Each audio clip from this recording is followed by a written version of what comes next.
बजरंगी, क्यों पवन पुत्र बजरंगी। हनुमान कहाते हैं हम हनुमान के जन्म की तुमको कथा सुनाते हैं। हम हनुमान के जन्म की तुमको कथा सुनाते हैं। हजारों साल पुरानी है त्रेता युग की कहानी। हजारों साल पुरानी है त्रेता युग की कहानी। हजारों साल पुरानी है त्रेता युग की कहानी।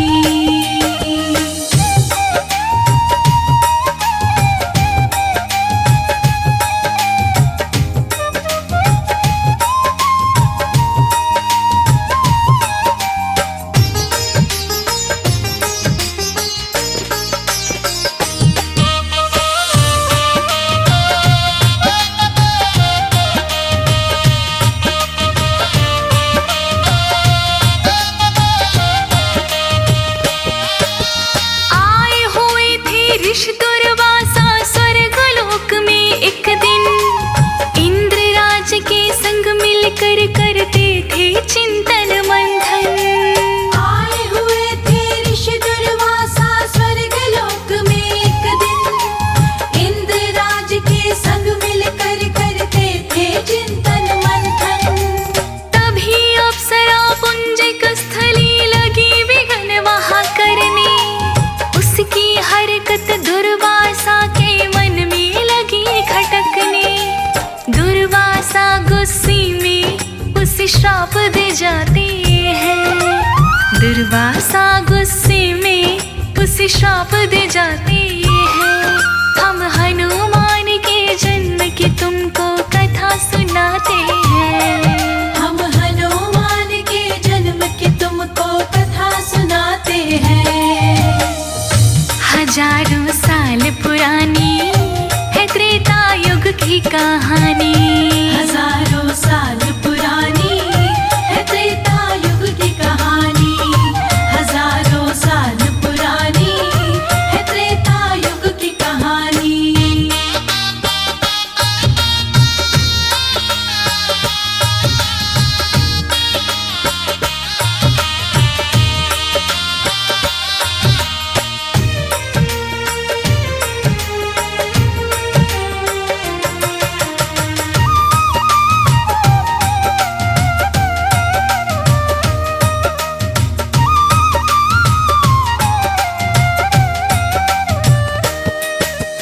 उछल कूद की बंदर सी तो बंदर नारी होगी।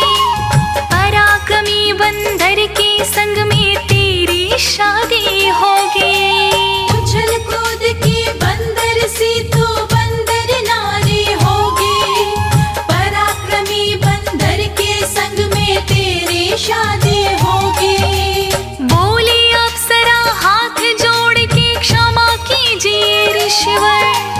अनजाने में हुई है गलती करी न सोच समझ कर। इतने पर दुर्वासा ना शाप लौटाते हैं। इतने पर दुर्वासा ना शाप लौटाते हैं। हम हनुमान के जन्म की तुमको कथा सुनाते हैं। हम हनुमान के जन्म की तुमको कथा सुनाते हैं। हजारों साल पुरानी है त्रेता युग की कहानी। हजारों साल पुरानी है त्रेता युग की कहानी। हजारों साल पुरानी है त्रेता युग की कहानी।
जाते हैं।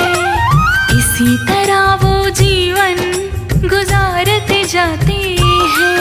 हम हनुमान की जन्म की तुमको कथा सुनाते हैं। हम हनुमान के जन्म की तुमको कथा सुनाते हैं। हजारों साल पुरानी है त्रेता युग की कहानी। हजारों साल पुरानी है त्रेता युग की कहानी। हजारों साल पुरानी है त्रेता युग की कहानी।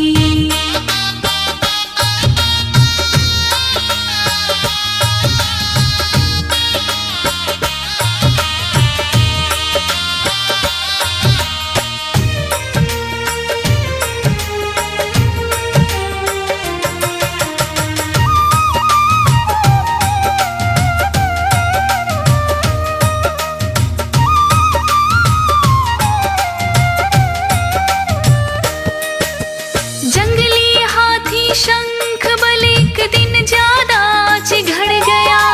यज्ञ हवन ऋषियों मुनियों का सारा बिगड़ गया। जंगली हाथी शंख बल एक दिन ज्यादा चिढ़ गया। यज्ञ हवन ऋषियों मुनियों का सारा बिगड़ गया। केसरी जी ने यज्ञ की खातिर हाथी का वध किया। पुत्र प्राप्ति का ऋषियों ने वर खुश होके दिया।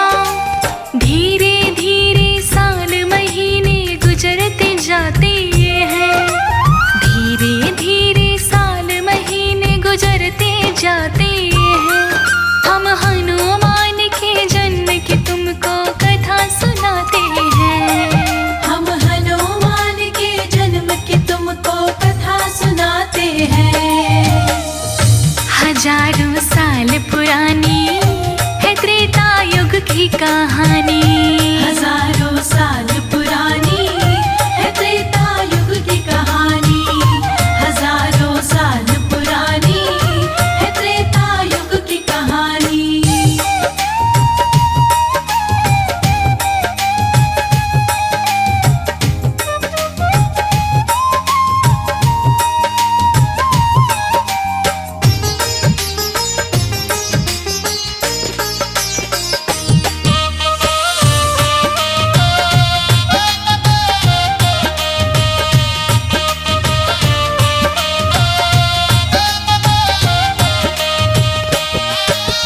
कई साल जब बीत गए तो व्याकुल हुई अंजना।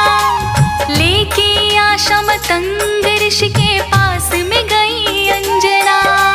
कई साल जब बीत गए तो व्याकुल हुई अंजना। लेके आशा मतंग ऋषि के पास में गई अंजना। मतंग ऋषि बोली अंजना से सुनो तुम चित्त लगा कर। 12 बरस तपस्या करी स्वामी तीर्थ में जाकर। तप कैसे करना है वो विधि बताते हैं। तप कैसे करना है वो विधि बताते हैं। हम हनुमान के जन्म की तुमको कथा सुनाते हैं। हम हनुमान के जन्म की तुमको कथा सुनाते हैं। हजारों साल पुरानी है त्रेता युग की कहानी। हजारों साल पुरानी है त्रेता युग की कहानी। हजारों साल पुरानी है त्रेता युग की कहानी।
कहानी।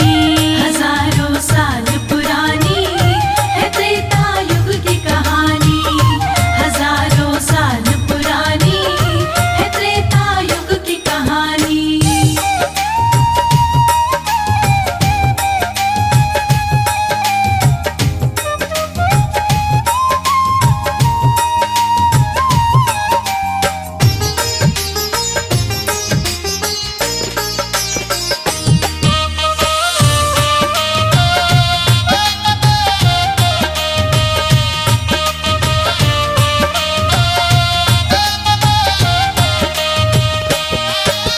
वेदों में एक और लेख है, सुनिए ध्यान लगाकर। करती अंजना शिव की पूजा स्वामी तीर्थ में जाकर। वेदों में एक और लेख है, सुनिए ध्यान लगाकर। करती अंजना शिव की पूजा स्वामी तीर्थ में जाकर। पुत्र प्राप्ति यज्ञ कराया उसी समय दशरथ ने। मिले हुए फल को रानी में बांट दिया दशरथ ने। एक चील ले गए टुकड़ा ये संत बताते हैं। एक चील ले गए टुकड़ा ये संत बताते हैं। हम हनुमान के जन्म की तुमको कथा सुनाते हैं। हम हनुमान के जन्म की तुमको कथा सुनाते हैं। हजारों साल पुरानी है त्रेता युग की कहानी। हजारों साल पुरानी है त्रेता युग की कहानी। हजारों साल पुरानी है त्रेता युग की कहानी।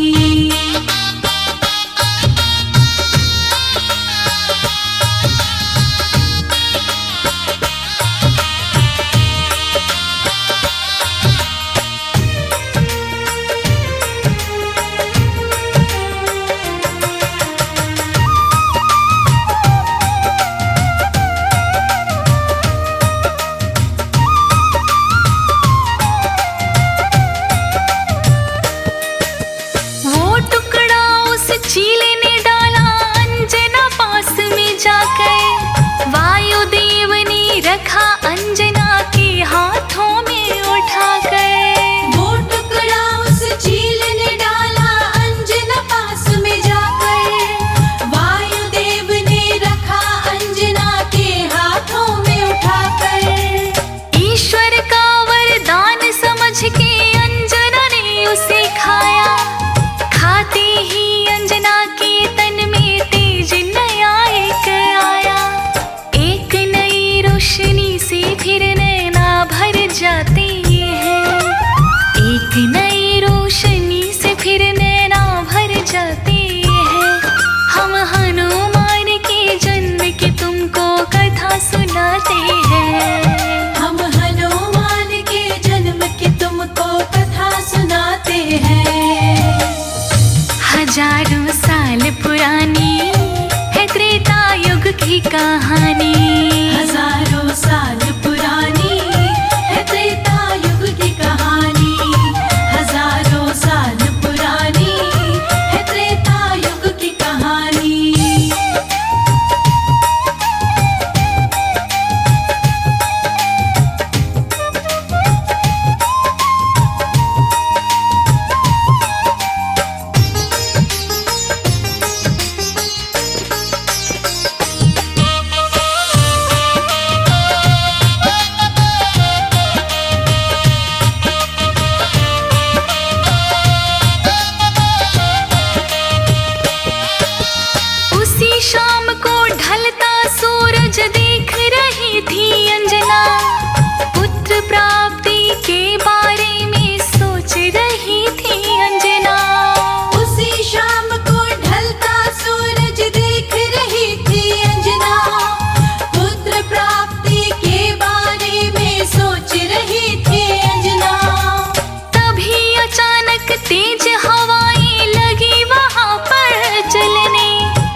पास उन्हें अपने कोई नजर न आते हैं।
अंजना घर आते हैं। फिर रुद्र रूप में शिव जी अंजना घर आते हैं। हम हनुमान के जन्म की तुमको कथा सुनाते हैं। हम हनुमान के जन्म की तुमको कथा सुनाते हैं। हजारों साल पुरानी है त्रेता युग की कहानी। हजारों साल पुरानी है त्रेता युग की कहानी। हजारों साल पुरानी है त्रेता युग की कहानी।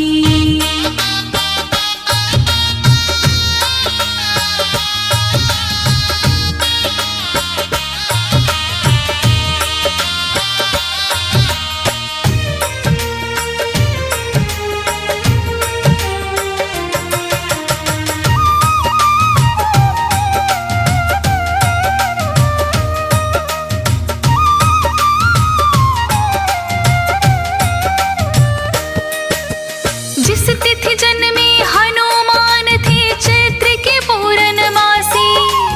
दिन था मंगलवार मेष के लगन थे बड़ी सुख राशि। जिस तिथि जन्मे हनुमान थी चैत्र के पूर्णमासी। दिन था मंगलवार मेष की लगन थी बड़ी सुख राशि। पिता केसरी अपने मन में फूले नहीं समाये। बांधव को बुलवा के मंगल चार कराए। पुत्र खुशी में केसरी खूब दान लुटाते हैं। पुत्र केसरी की खुशी में दान लुटाते हैं। हम हनुमान के जन्म की तुमको कथा सुनाते हैं। हम हनुमान के जन्म की तुमको कथा सुनाते हैं। हजारों साल पुरानी है त्रेता युग की कहानी। हजारों साल पुरानी है त्रेता युग की कहानी। हजारों साल पुरानी है त्रेता युग की कहानी।